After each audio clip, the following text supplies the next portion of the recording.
I'm serious! This isn't a goddamn anime! Put that cookie down! Now!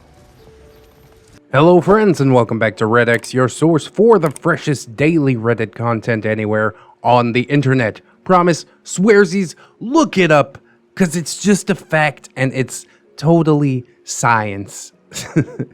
Anyways, today we are jumping into some r/Legbeard stories. Why? Well, one, because I love Legbeards, and two, because yesterday was actually the 6-year anniversary of r/Legbeards becoming a subreddit. Hooray! I mean, the subreddit still doesn't get posted on very much at all, but that's okay.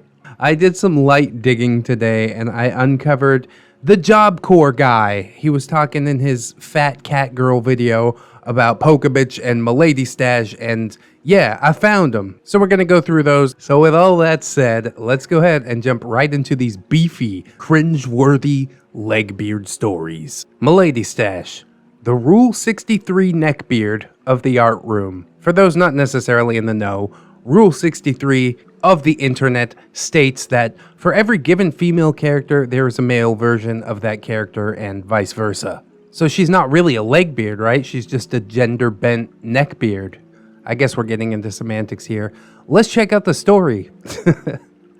At school, people just seem to fall from orbit, and suddenly it's like they've been there for ages. This one wasn't bad, just kinda cringy. So I returned from my internship, and the school just seems flipped, where SJWism has risen like the Third Reich, just short of trans flags and third bathrooms. It was absolute hell on earth. I get to the art room, and BBB had just announced that she was graduating, thank God, and I saw some new faces. We will get into the BBB saga at some point. One of these new faces being this person who I legitimately thought was a really, really fat man with a man bun and a mustache, as anything over 200 pounds and slightly sensitive while wearing a tank top was suddenly trans at that school. Milady Stash, tell us about yourself? Confused as shit. Hi, I'm a classic woman. I like Puppy Cat and Bee, Adventure Time, and like stuff and things. God, she talks like Pendleton Ward shit writing style. She stares me down and sits. This is gonna end bad, I thought. Milady Stash, aside from BO and having grooming tips from Donna Mash, was legitimately annoying, but not as bad as BBB and Pikabitch, but still, something just ain't right. So one night, either going out to get laid or get groceries. Spoiler, yes, to both, I assume. If you'll recall, OP is addicted to strip clubs. When Milady Stash saw me standing alone, she walked up. Hey, need a ride? I told her, no, I'm taking the bus. You sure you don't need one? As she got closer, no, it's fine, I'm good. She got so close, I almost blew my verbal equivalent of a rape whistle. My parents are coming. It's warm inside our van. She looked over, and this mid-80s Dodge camper van rumbles up. Door opens. Some dude who looks like a 90s Latin drug dealer has the door open. No, I'm good. Bus will be here. So she leaves. I'm feeling safer. Then the van slams on the brakes. Fuck, I thought. Hey, my parents said... I loudly yelled, no! Almost sounding like Hank Hill. The van peeled off down the road. I was shopping and getting ready to leave with the Craigslist chick that I had met, and I saw the rape van of Milady Stash. She was sitting up front, busy watching Steven Universe. I just passed by without her noticing. Milady Stash attempted multiple times to gain my attention, jumped into any argument I was in, backing me up, even if I was knowingly wrong. She tried to touch me, least on the shoulder, which was met with a casual slap of the hand. One day, she tried the following with me. Hey, I defend all your opinions, and I was just wondering if you're, like, single and stuff. I had a full role reversal, wherein I explained that relationships are based on budding friendships that grows into something special between two partners who feel that they need each other for the rest of their life. Milady Stash got mad. I defend... And I interrupted her. No, no, no. You interjected all the time. I'm an adult. I'm here to learn and get a job, not meet people. Nothing personal. But I help you clean the art room, she said. Yeah, it's all of our jobs to do it, and I thank you for helping, but I'm not here for finding love. I'm here to find a career, and to be honest, mine requires that I'm gone for months in the ocean. She was shocked and walked away. She came back with her iPad, earbuds, and wearing a black hoodie. She watched all the depressing episodes of her shows just to hide the fact that I turned her down. Then she painted angry fan art for her DeviantArt of an angry blue girl. But this isn't a bad story in the end, because she did get a guy the following year. And this guy was a geek, nice guy, neckbeard, multi-class trifecta. And not just that, but her roommate tried for her several times. Dude was beta as hell, single dad, but still a good dude. I'm just never a fan of this OP. In the fat cat girl story, I wasn't impressed by his behavior. And in this story, I'm even less impressed. Like, okay, you turned a girl down because she had a mustache? Good for you, bro. She seemed like a legitimately nice chick. But you turned her down because she's overweight and had a bun and a mustache? And some BO, but you know, all that stuff can be worked on. I guess I can understand if you just aren't physically attracted to a person, but does it really warrant a Reddit post? I would argue that indeed, no it does not. Basically nothing happened in the story. OP would rather go get herpes on Craigslist than actually try and find a person who's like attempting to make a real connection. It's just pathetic, honestly. And then even at the end of the story, he's like, yeah, she's with this beta male. It's like, dude, you think you're God's gift to women because you fuck chicks off Craigslist and go to the strip club?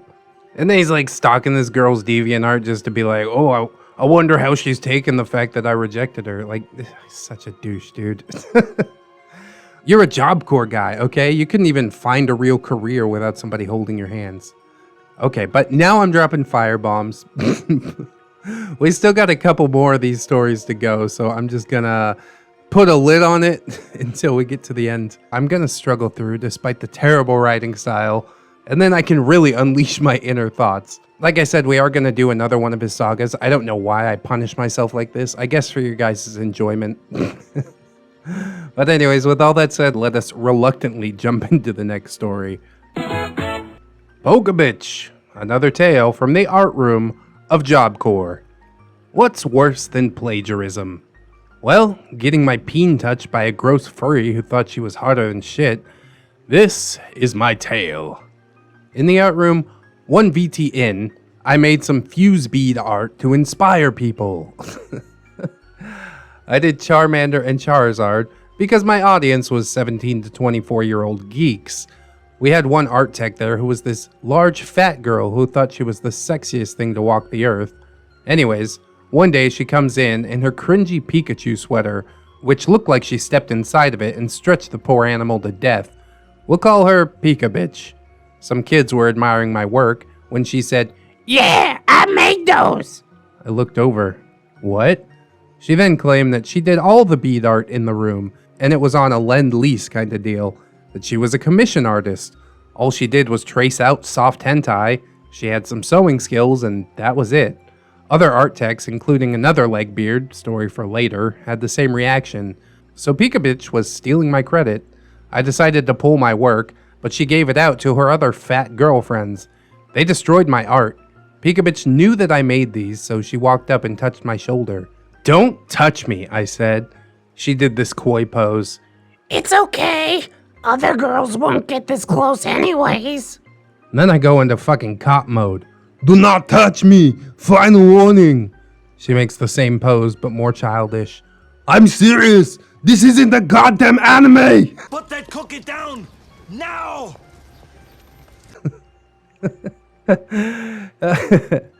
Meantime, she stalked me for some reason. One day she was in her Pikachu sweater and she had her cheeks rouged. I just got back from the sea and I was tired as fuck. She was standing there and she goes, Pikachu! I just walked past her and she yelled, Really? You ignore me? Fast forward to a few months later. I was in a meeting and Pikabitch was being obnoxious, as usual. Aside from stalking and sexually abusing people, she sat really close to me, the smell of BO and wet dog coming off of her. I got up and she went, Hey, OP! And she got within inches of me. I was holding the urge to belt her. She reached forward, touched the tip of my dick in my pants, yelling, Boop! I go into shock and disgust, and she went, Tee-hee! Not many guys are that lucky. in shock, I yelled, "Do not ever fucking touch me. I'm fucking reporting you." She replied, I'm gonna eat that ass later, big boy. You can't resist this. as she licked her finger and touched her ass, making a hiss. Tss. I reported her to campus staff, got laughed at for being a Me Too victim. Pikabitch got away with it until she molested a single mom by wrenching on her tits. So that was Pikabitch. It's another thing that seems to come up endlessly in these stories that I read is like sexual molestation does happen to men too. I talked about getting tongue raped by an old lady at the Renaissance Fair, had my ass grabbed a few times. And while some people are sympathetic, there is a large crowd that's just like, oh, what do you mean you didn't like it, bro? It's like, no, dude. No means no for everybody, okay? I do not like to be touched. Most people don't like to be touched without any sort of permission. I could put up with her being a fat girl in a Pikachu sweater. I could even put up with her stealing my art. Like, okay, if it makes you feel that special, sure, you did it. The truth will be revealed when they ask you to create something for yourself. But booping the tip of my dick? Bro. I probably would have hauled off and slugged her. And then it's super sad that the school administration is just like, yeah, whatever. It happens, bro. What do you mean you didn't like it? Fuck off. So while I mostly felt bad for the Legbeard in the first story in this video, I definitely feel bad for the OP in the second one. So the score is tied 1-1. Let's jump into the third story, the tiebreaker, and we'll see how I feel about OP at the end. Let's get into it. End of an era. The Legbeard who made everyone quit. Ah, merciful unemployment. So we had this one quiet girl who was soon to be worse than BBB, who had a holier-than-thou attitude. This is a long one, folks. She came in sewing stuff together as her skill. She can kind of cast clay, but she was one of those people who you give them an inch and it was an inch too far. She'd been in for 1 year just about, and so she tried to implement a hierarchy system, first by time in, and then by skills. I had the longest time in as a tech, and while I didn't sew or cast clay, I was a sketch artist, okay at fuse beating, and master of the tile class, and occasionally marlin spiking. I was also filling in for techs all the time as well when needed. One day, I was tending to a busy crowd when she came in. OP, I need to talk to you. I'm reevaluating the art room staff, and I think to be the head of the art room, you must be able to cast and sew. All these new people are bumbling idiots because they can't cast or sew. I was kind of shocked. I don't cast or sew either. Everyone has various skills and talents that make this place function. Well, me, Milady Stash, and Pikabitch, Which were two other fat girls in our inner circle. have the utmost authority then in the art room. Again, I was kind of shocked. There is no head of the techs. It's just the staff in charge, and we're all equal in this. Then she puffed up. We need to establish that the art techs need to answer to me, as I'm the most skilled. I told her to calm herself and go cool down outside. I have 4 years working as a stockroom worker at an antique store, you know. I'm more qualified than anyone here. 4 years in the stockroom. Yeah, put her in charge of something. She stomped to the art teacher and started preaching her master plan. The art teacher nodded as she rambled. And I want to make it clear, I should be in charge of the art techs and the tile class, as I'm bisexual. What? The art teacher breathed in like she was going to smack a bitch. We'll see, she said. Our Legbeard hovered around the room, harassing artists, mostly males, and women who were 4 out of 10 or higher. She cited that There was a new sheriff in town. So, come tile class, students show up as I give my speech, blah, blah, blah. Legbeard walks up. I'm an art tech too, and... I snapped my fingers. Out! The class laughed. She walked to the paint booth for our pottery supplies. This room is now closed as head art tech. She announced, slamming the door and locking it. She waddle stomped around as the class was nervous. I go back to my class when she comes back. You have 30! I turned. Leave now! I ordered. She waddle stomped back. I got the pottery booth open again, and the class awkwardly going. I finish up the night, and I hear Legbeard not so subtly talking to her other close friend. OP's an idiot, and he's lazy, and he shouldn't be here. He doesn't cast molds or so, and he's straight and heterosexual. Straight and heterosexual at the same time. And he's a bumbly idiot who doesn't respect me. He just makes the art room less efficient. Kinda had enough of this shit at this point, so I decided to do something petty. I made a resignation letter, signed and dated, and made 3 copies as legal docs. The art teacher was shocked. The Rick had literally pleaded for me to stay as I had a good long history built, but my revenge was worth it. The Rickhead had me assign the new tile class instructor. So that following week, I announced my leave. Our Legbeard was grinning. Yeah, good riddance, She muttered, as I interrupted. I will, however, get to select my new successor. Legbeard stopped guffawing. I'm a prime replacement because I cast and sew and bisexual. I pointed at the Mexican kid who was newish. You'll be my successor. Legbeard started screaming on the inside, while Mexican kid was happy. I will be the best at this. Thank you. Gracias, señor. Ciérmene centavos, por favor. At this point, Legbeard was in syntax error. Male, but Mexican, and barely spoke English. She ran out yelling, It's not fair! Fast forward a month later, Mexican kid is doing an amazing job. His English and charisma had improved. Legbeard pulled me aside.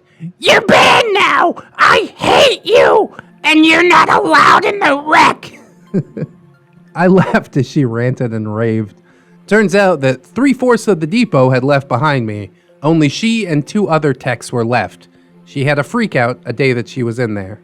So who was worse in this story?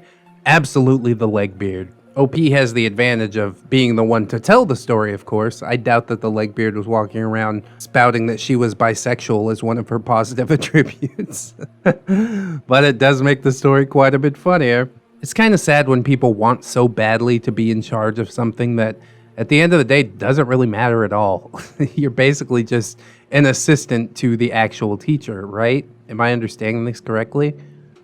I'm supposing that it has something to do with like having very little control of your own life, so you want to have control over somebody else's life, which also seems to fit the OP to a T. So I gotta call the score tied at the end of the day. I don't really like the OP. I don't really like any of the Legbeards. It just kind of is what it is. My voice got totally raped with all the screaming that Legbeard did, but I think it's gonna be worth it. Probably the part that annoys me the most about these stories is just pointing out fat as like their one and only truly negative attribute. You know what I mean? We could go into the entitlement and the mindset and what makes a toxic person, but no, we'll just call him fat at the end of the day. I'm sure that OP is a prime specimen of a man having to scrape the bottom of the barrel on Craigslist and pay for strippers. But oh, I forgot. It's alright for men to be fat. Alright, cool. A Legbeard like this would definitely grate on my very last nerve, but I think even having a couple beers with OP, I'd be like, I gotta go. I need to get out of here before I punch this dude. Like, he points out the holier-than-thou attitude of the Legbeard, but he doesn't have the self-reflection to see his own holier-than-thou attitude, which I guess comes with being young, you know. Job Corps is like for 16 to 24, and I don't think I would have had that kind of introspection at that age, honestly. But I don't think that I'm alone in my thinking. There has to be a reason that he deleted his user at some point, you know? But luckily, the stories still remain, so we get to gob at them. We'll move on for now, but I ain't done with UOP. We still got the BBB saga to go over at some point in the future. That is the Beaver Blocker Brigade. I'm gonna put it right in the title. So if you like this OP and his stories, you can check that out or skip over it if you're not a fan. Obviously, I'm not the biggest fan, but we gotta take what we can get in a subreddit that moves this slow. But regardless, I hope you managed to enjoy this video in some way. I also hope that you'll like, comment, subscribe, hit the notification bell, do all the things. We've also got a link swarm down in the description. PayPal for one-time donations, Patreon for recurring donations, Twitter, Discord, Facebook, my other channel if you'd like to reach out to me a little bit more. And of course, I would be remiss not to thank my beautiful, wonderful, generous, gorgeous patrons. We've got Damon Darkstar, Lady Nix, Crimson Albedo, Dot Nathan, Robert Waits, Just Austin, Pope Squid, Rebecca H, Cider Drinker, and the big boy, Balos Bugo. Thank you guys so much for keeping my motivation high and helping me to do the thing. If you can donate, obviously that's highly encouraged. If you don't have the means right now, no problem. I just appreciate you guys being here. And I do hope that you will join me tomorrow as well. And in order to do so, you will need to keep yourself safe out there, wear your mask, wash your hands, do the thing, but also take some time out to do something that you enjoy today, because your mental health is just as important as your physical health. Believe me, you guys are loved, you are worthy, and you definitely deserve it. I will see you in the next one, friends, and until then, bye-bye.